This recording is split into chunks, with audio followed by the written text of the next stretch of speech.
Okay, I haven't seen a lot of information on these other than people just generally cleaning them, but these sea strainers, I'm going to show how I restore them and how I reseal them. So the first thing that you need to do is you need to know which strainer that you have. This is a Perco strainer, um, and there you can actually see the number. It's a 493-500. This is a 1.5 inch, uh, 1.5 inch inlet and outlet sea strainer. And I've got the basket over here.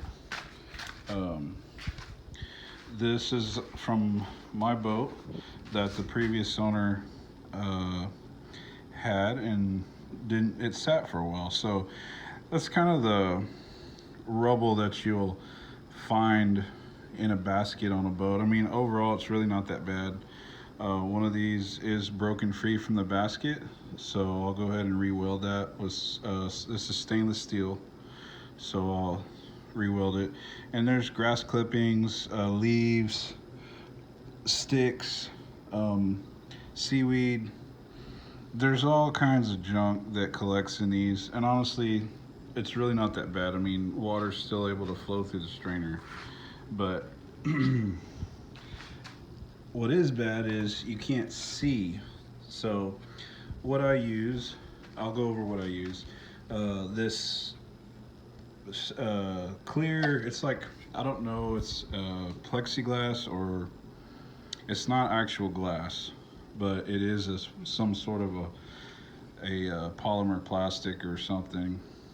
And to clean the inside of this, I'm gonna just use regular toilet bowl cleaner with a toilet brush. Um, and that'll clean it up back to brand new. The rest of the strainer is made out of brass or bronze, and you can see this is from the inside. The first thing I do is I clean it to get as much of the silt out as I can. Here's the old gasket.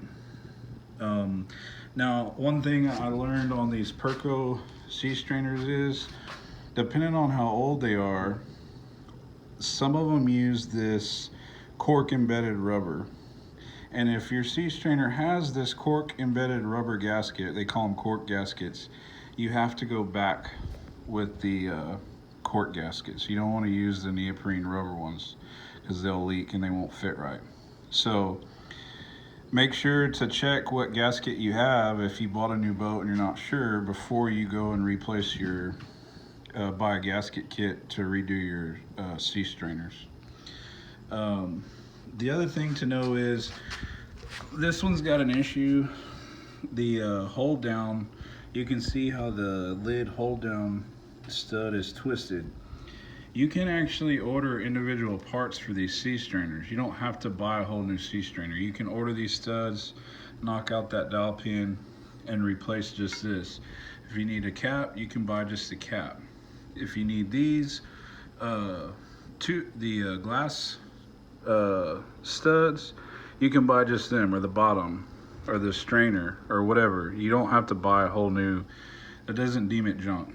So what I'm going to do is show you how to refurbish this, and I'll use this as a good example. The drain on this sea strainer is not usable. You can see the calcium buildup. I would probably round that off if I even tried to break it free. It's probably completely froze up in there. And we're gonna make this look like brand new very effortlessly. And to do that, I'm gonna use muriatic acid. Okay, you can buy this at any of your hardware stores. Walmart carries it, or at least my Walmart did. But just know that can be dangerous. So I'm outside, I have a fan going, and once I submerge my part, I'm gonna basically evacuate the area and let this kind of do its thing, because you don't want to breathe in the fumes. It can knock you down. It it's not good to breathe in direct. So what we're gonna do is, and I'll get one good look, is this sea strainer that's so bad. We're gonna put in the bucket, and we are going to start pouring in the muriatic acid. And you can see almost instantly what it's doing to the brass. Okay, now we just want to let that sit. Okay, and it's really not as bad with the bronze or the brass as it is with metal. If you put steel in there, you're gonna have to like run.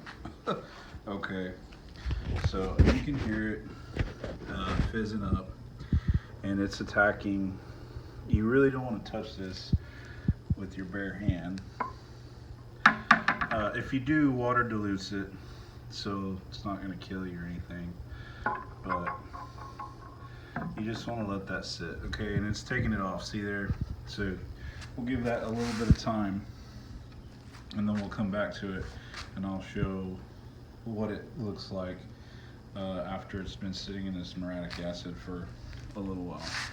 So we're going to let it do its thing, and I'll come back here in a little while.